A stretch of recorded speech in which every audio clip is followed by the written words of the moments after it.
Welcome back to another episode of the Brewing class. And today we're going to talk about fermentation. We've gone over equipment, process, introduction, packaging. Now we're going to talk about briefly in the next 5 minutes, fermentation. So after you've added your yeast to your cooled down wort, you need to let the yeast do its thing and eat up all that sugar that you created with the wort and any other adjuncts or sugars that you added. So you have two different kinds of yeast. You have ale yeast and lager yeast.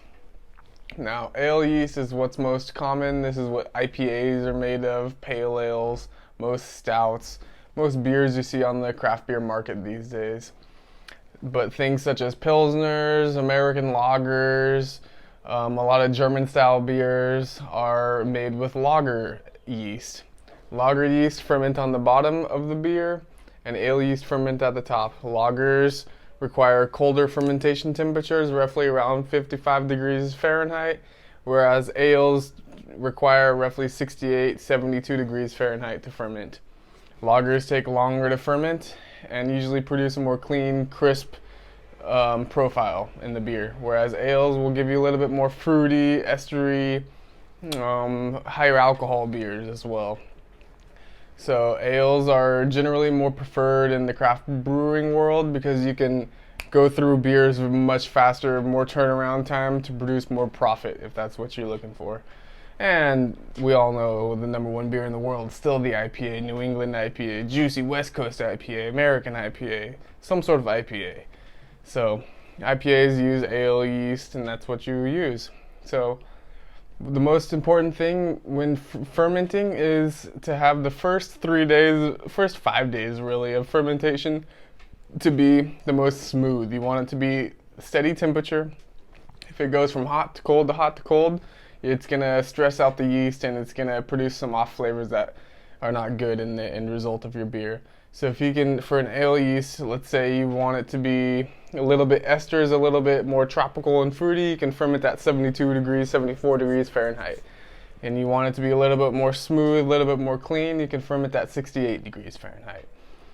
So that's just the basic little things about fermentation. You typically ferment in a conical shaped fermenter, or if you're home brewing, you ferment on a bucket so it has a flat surface at the bottom.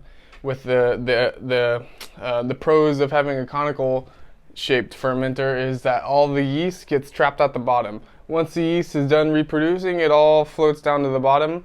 And typically on these conical fermenters, you have a valve. You can open the valve and drop that yeast and you can collect it to use it for another batch if you like. Or you can just toss it, and then once all the yeast is out of the beer, you're left with more clear beer. And you don't risk putting that into your secondary fermenter or your bottles or keg if you do that. So it's always better to have a stainless steel conical fermenter if you can, but you can always produce award-winning beers with plastic buckets or glass carboys they're called. Many different ways to ferment. You can ferment in almost anything, and fermentation is simply the process of the yeast eating up the sugars to produce alcohol and CO2 along with other byproducts. But we don't talk about those too much. They're a little bit more advanced, like acetaldehyde, esters, many other things such as that nature, and they all give off different flavors. We'll have a whole episode on that to come. Those are the off flavors in beer. But yeah, that was a quick rundown of what fermentation is. So the more sugar you have in your wort going into fermentation, the higher the alcohol content. And you use a hydrometer to measure the amount of sugar in the wort before you ferment, and you also take that measurement after the fermentation is done, and you get the difference, and you multiply it by, I want to say like 1.35, some specific number you can find online. You multiply the difference, and that will give you your alcohol percent of the beer. And this is your basic rundown of what fermentation is. If you guys have any other questions, always feel free to shoot me an email at brewer@thebrewingclass.com. Once again, my name is Ty Stevenson, your educator at The Brewing Class. Until next time, friends, peace.